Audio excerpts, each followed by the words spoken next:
Hey, Lazar. Hey, Rebecca. Have you found your bows and arrows yet? I just visited my horse and I'm heading back to my yurt. Do you want to join me? Sorry, I have to go meet with my dad, but I'm so ready for tomorrow. Yeah, we're gonna crush the Seljuk Turks. I can't wait for your dad to lead us to victory. I remember when I was your age and I was about to go off and fight under the great Genghis Khan. The best was when we attacked Russia and took it over. I believe now it's called the Golden Horde. Were they terrible horsemen? Father says he knows no one has the same mastery of equestrian skills as we do. Everyone knows we are superior fighters. We have a common connection to our stallions like no other. Yeah, I had to start using bows and arrows practically at age 7. I remember we had all these competitions and games to teach us how to aim and to not be afraid of our enemies that we fought. But sometimes I wish I used more time learning how to read and write. My dad is trying to get me to memorize all these sayings of the great Genghis Khan. Boys, you best be getting ready for tomorrow. I wish you both luck. Carry on the Mongol legacy. Bye. Thank you. Shoot, I have to go meet with my dad. Catch you later? Sure, I have to go help my dad get ready too. Bye. Dad? Hello, son. This is an important time for our people. I remember when my grandfather, Genghis Khan, went on a conquest in Persia, and he finally killed his enemy, Khwarazm Shah. Now we have a hold on Persia. Yes, I know. You've told me this 1,000 times already. That is because it's important to know what your great-grandfather has done. We must complete his vision for our people once and for all. Baghdad? Yes, Baghdad. The Abbasid capital is ours for the taking. The Seljuk Turks have ruled there for too long, and it is a perfect opportunity to expand our territory. Dad, what's going to happen to the Persians? Well, if they don't resist, they could be ministers, provincial governors, and even state officials at lower levels. In the places where we are ruling, those are the positions the Persians are in right now. I believe it is important to treat conquered peoples with respect, but we still need to take control. However, I don't want to bother governing them. Why don't we govern them, Dad, and still treat them with respect? How will we continue to conquer and expand our boundaries if we were ruling?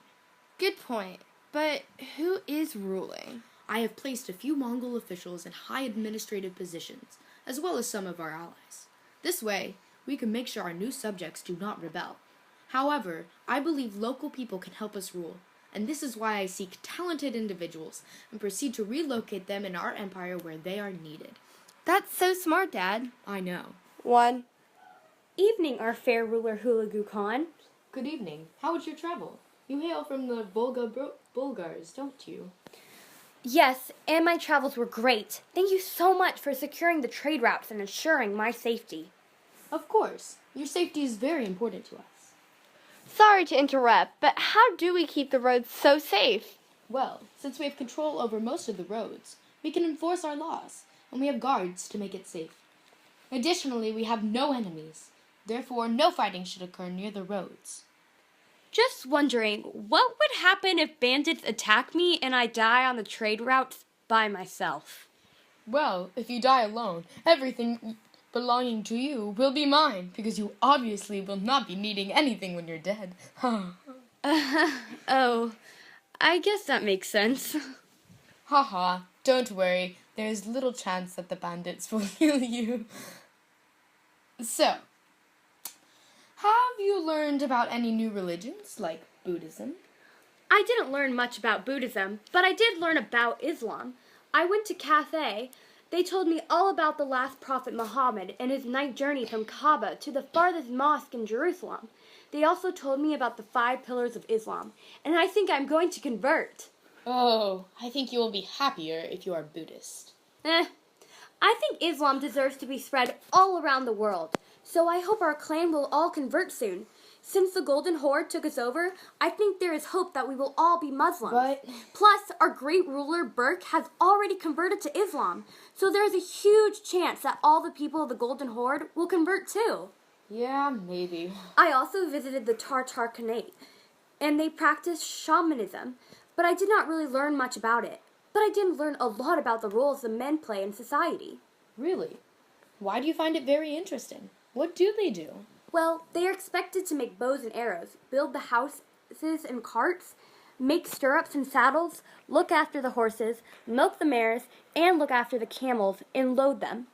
Interesting. Instead of preparing for battle, they farm? Exactly. I do not understand how they still have not been taken over since they just farm. What did the women do? Well, they drive the carts, load the houses onto and off of the carts, milk the cows, make the butter and grut, and dress the skins to sew them. Sounds like what the men do. Hey, I heard that you are planning on invading Baghdad tomorrow. Yes, we are.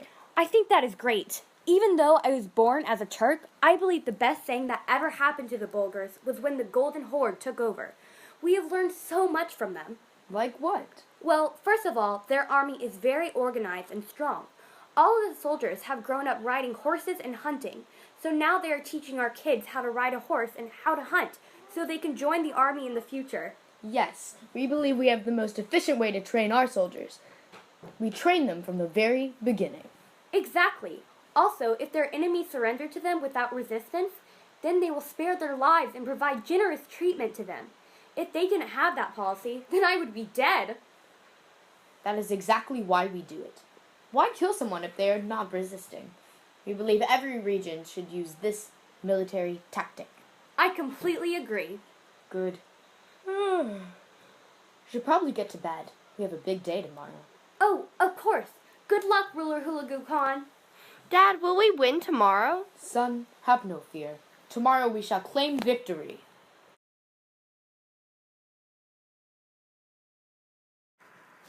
Hello, Father. Son, how are you doing? Quite well, Father. Ever since you became the Sultan of our dynasty, life in the palace is wonderful. I agree. Life is good, especially after opening diplomatic and trade relations with Genghis Khan, although I distrust him. Why do you hate the Mongols so much? They are known for encroaching upon the lives of innocent civilians. They are selfish, and we believe their offer for diplomatic relations are fake, so that they can take advantage of us. We only started this relationship so that we could increase our economic growth and keep peace. However, I do not think that's what they're looking for. Father, is it true? Are the Mongols really that bad? It is true. The Mongols have demolished whole towns, massacred thousands, and destroyed irrigation systems. I heard from an elder that some Mongol merchants and envoys were supposed to stay here in the palace.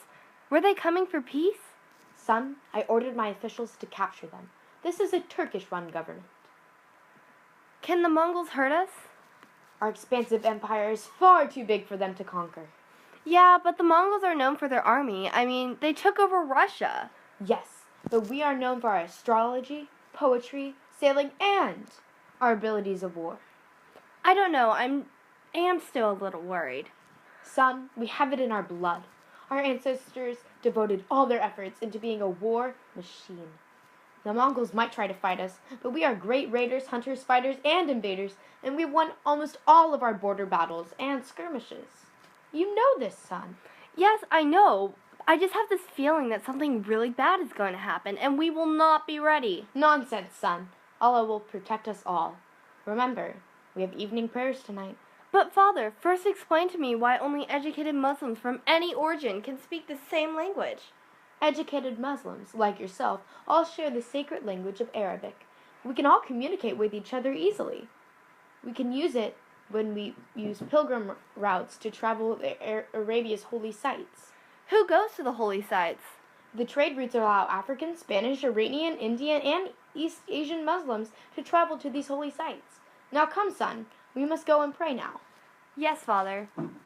Hello, teacher. Hello, young Al-Wathiq. What brings you here tonight? I just have some questions about the Empire. I just talked with Dad about the Mongols. Are there any other tribes or threats in our empire besides those terrible Mongols? Well, long before our people came to this land, Muslims from the Arabian Peninsula built a great empire. However, building empires takes sacrifice. Your ancestors, the great sultans, continued to unite many different peoples so that we may now live in harmony. Like what other peoples? I thought it was just us Turks and everybody else. Not so, young one. Our dynasty is very cosmopolitan. Have you ever heard of Nizam al-Mulk? Of course, he's a vizier of Sultan Malak Shah. He started the madrasas that teach Orthodox traditions, law, and theology. The madrasas are the reason that Sunni Islam has developed so much. Exactly. And their graduates become the class of scholars and those scholars were the ones who got recruited to become government officials. Can you tell me about the greatest city in the world? Wait, which city is that again? Kansai. It is by far the greatest city in the world. I can say so myself, and the rumor proved true before my eyes. Kansai means City of Heaven, and that is reflected in its 12,000 bridges and its 12 principal beautiful gates. Does the city have diverse goods like our empire?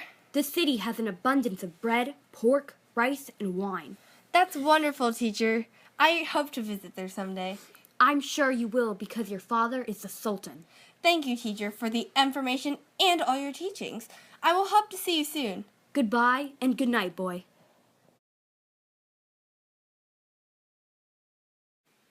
All right, men. They ignored our warnings and demands. Let us see if their god, Allah, stands a chance against the Mongols!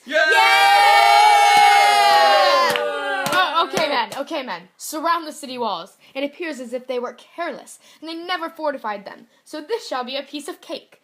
You, take your unit and destroy their irrigation systems. If we never kill them with our own hands, at least they'll starve. And you, take your unit and attack the walls. Force your way into the inner city. And everyone, we shall show no mercy. They have been given a chance to surrender and have not cooperated. We will show them what it is like if they do not cooperate with us. To victory! Onward! Yay!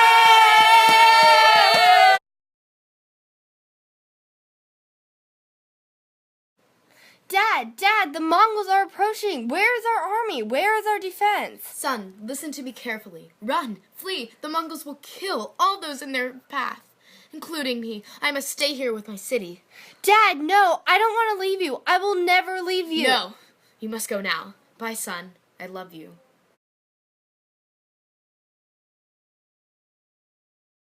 In the siege of Baghdad, approximately 200,000 people died. Hulagu ordered all the civilians out of the city and told them to lay down their weapons. He then killed them all, including Al-Wathik and eventually Al-Mustasim. After that, the Mongols sacked the city, razing the library, temples, palaces, and everything of worth. This set the Abbasid region on an agricultural decline, and it is said that Baghdad never retained its former glory. After the siege of Baghdad, the Mongols continued to take control over the Abbasid Empire until they diminished it completely. Hulagu left 3,000 Mongols to repair Baghdad, but it was never fully renovated. The Golden Horde finally answered the messenger's wishes and converted to Islam in 1313.